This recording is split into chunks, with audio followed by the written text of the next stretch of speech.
আসসালামু আলাইকুম প্রিয় বন্ধুরা, আজকে যে মোবাইলটা নিয়ে আসলাম দেখেন, চার্জে লাগাইলে আই চার্জার লাগাই তখন Ampere 00। তো এটার মডেল নাম্বার হচ্ছে স্মার্ট 7। হ্যাঁ, যখন আমরা পাওয়ার সাপ্লাই দেখবো, তো এই মোবাইলটা মূলত একটা ডেড মোবাইল কীভাবে কাজ করবেন এটা টোটাল আলোচনা আজকে করবে ভিডিওতে।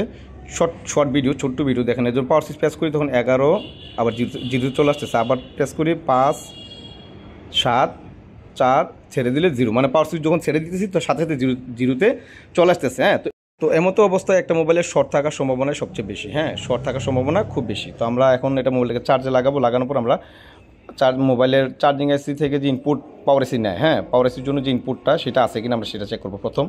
তো দেখি যে পাওয়ার এসি দেখেন, আমরা এই ক্যাপাসিটারগুলো হয়েই কিন্তু পাওয়ার এসিতে চার্জিং আইসি বিপিএস পাওয়ারটা ঢুকতেছে, এখানে কিন্তু বলি সবগুলো ঠিক আছে, তার মানে আমাদের ইনপুট ঠিক আছে। পাওয়ার এসির আউটপুট আমরা চেক করবো। দেখেন পাওয়ার এসির আউটপুট কি, এই বাক ভোল্টেজগুলো দেখেন, বাক ভোল্টেজ আমাদের কোথাও কোনো বাক ভোল্টেজ উৎপাদন হচ্ছে না। তো বাক ভোল্টেজ উৎপাদন না হওয়ার পেছনে মোবাইলের সবচেয়ে বেশি সমস্যা হয়, শর্ট থাকার সম্ভাবনা থাকে কোথাও না কোথাও, কোনো না কোনো লাইনে অবশ্যই শর্ট থাকে একটা। আর দ্বিতীয়ত পাওয়ার এসি যদি খারাপ হয় তাহলে বাক ভোল্টেজ উৎপাদন হবেই না। হ্যাঁ, এটা তো স্বাভাবিক।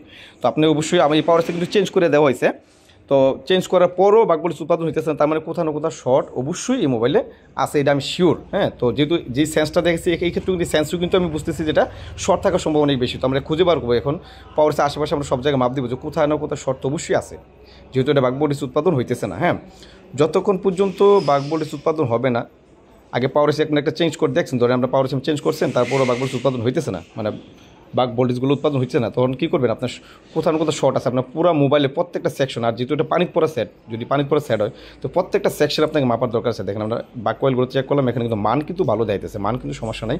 তো আমরা দেখি প্রত্যেকটা ক্যাপাসিটার পাওয়ার এসির আশেপাশে যে জায়গায় আছে, তো যেহেতু এটা সমস্যায় পাওয়ারে, তো আমরা পাওয়ার এসির আশেপাশে কোথাও কোথাও সমস্যা আমরা খুঁজে পাবো ইনশাল্লাহ। হ্যাঁ, তো দেখেন এই আমরা এই ক্যাপাসিটারগুলো সবগুলো চেক করতেছি, সবগুলি ঠিক আছে, দেখছি এটাও ঠিক আছে, মান ভালো আসতেছে, এটার মানও ভালো আসছে, এটাও ঠিক আছে।